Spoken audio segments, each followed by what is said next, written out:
Gente, vamos falando de saúde, porque a doença renal crônica é uma das mais mortais do mundo. É o que aponta o estudo norte-americano que colocou essa doença na lista das 10 mais fatais. A reportagem é do Igor Andrade. Silenciosa. É essa a expressão utilizada quando o assunto é a doença renal crônica ou DRC. A maioria das pessoas anda pelas ruas da cidade e nem sabe que pode ser uma portadora da doença. Recentemente, um estudo da Universidade de Nova York colocou a doença na 9ª posição entre as 10 que mais matam em todo o mundo. São quase 1,5 milhão de mortes em dados apontados de 2023 e que indicam que 14% da população mundial pode ter DRC. Mas o que é a doença e como ela age? O nefrologista do setor de hemodiálise do Hospital Nossa Senhora Auxiliadora, Renato Pontelli, explicou. A doença renal crônica, ela é referente à função dos nossos rins, né? Os rins, eles filtram o nosso sangue e são responsáveis pela eliminação de água, de toxinas e de produtos da nossa alimentação e do nosso metabolismo. Então é um órgão extremamente importante para a nossa fisiologia. Cerca de 14% da população mundial tem algum grau de doença renal crônica. O que isso quer dizer? A doença renal crônica, ela pode ser de 100%, digamos assim, de função renal, até 10% de função renal quando uma pessoa precisa fazer hemodiálise.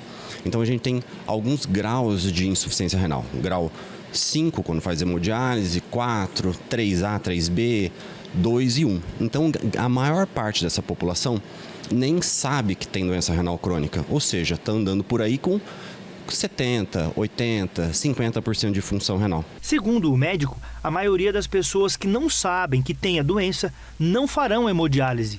Mas isso também acarreta em um risco de morte aumentado. É muito importante que eu identifique esses pacientes para que eu possa tratá-los, tratar as doenças que vão levar à redução da função renal, para que eles não precisem fazer hemodiálise no futuro.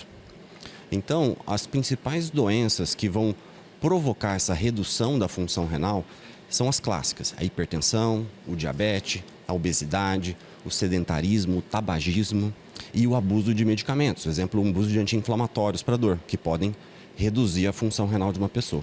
Renato Pontelli detalha que o diabetes é uma das principais causas da doença crônica renal.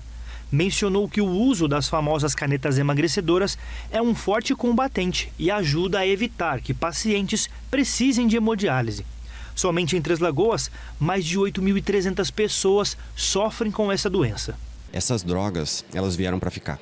Elas são ótimas, né? Os análogos de LP1, né? O Ozempic, o Mounjaro, eles são drogas que já comprovadamente evitam a entrada do paciente em hemodiálise, né? Tem um estudo muito importante que foi lançado no começo do ano, o estudo FLOW, que mostrou a redução de entrada em hemodiálise nos pacientes que usaram o Ozempic.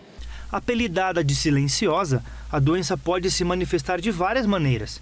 De cansaço, fraqueza e dores pelo corpo, a alterações na cor e cheiro da urina, inchaços em várias partes do corpo, alterações na pressão, coceiras e pode se apresentar até mesmo na falta de concentração. A doença renal crônica, ou a DRC, atinge milhões de pessoas em todo o mundo e pode causar outros problemas de saúde, como as doenças cardiovasculares. Aqui em Três Lagoas, por exemplo, o Hospital Nossa Senhora Auxiliadora atende mais de 100 pessoas de toda a costa leste, sendo 84 somente aqui do município. O hospital contempla atendimentos em turnos de 4 horas para cada paciente, vindos de vários municípios. Além de Três Lagoas, são atendidos pacientes de Brasilândia, Água Clara, Selvíria e do distrito de Arapuá. Somente em 2025, 5 transplantes de rins foram realizados. Dona Maria Emília é uma dessas pacientes que passa pelo procedimento 3 vezes por semana. E ela conta que a doença deu sinais repentinos. Eu descobri da pior forma possível. Eu passei muito mal e vim para o hospital já assim, numa situação precária, né? Uma situação, como o médico usou na época, uma situação gravíssima. Então eu descobri assim meio no susto. Tanto que quando o médico falou para mim que eu precisaria de hemodiálise, apesar de todo o medo que eu tinha, eu só pensei na possibilidade de melhorar. Sobre o medo de passar pelo procedimento de hemodiálise, Dona Maria Emília é defensora da terapia. Ela destaca que se não fosse a hemodiálise, não teria a oportunidade de contar a sua história. Vai fazer 12 anos já que eu faço E para mim foi um divisor de águas, porque eu já tinha problema renal há um tempo e tinha muito medo, porque as pessoas colocavam assim a hemodiálise como um bicho de 7 cabeças. Inclusive, um médico anterior com que eu me tratava dizia assim para mim: olha, se você não tratar, você vai acabar numa hemodiálise. Então a gente tinha aquela impressão que hemodiálise era o fim. E para mim foi um recomeço. E foi um ganho muito grande, inclusive psicológico. Cuidados básicos com a saúde, como boa alimentação, exercícios físicos e a diminuição do uso de álcool, figuram entre as ações que potencializam a prevenção contra a doença renal crônica.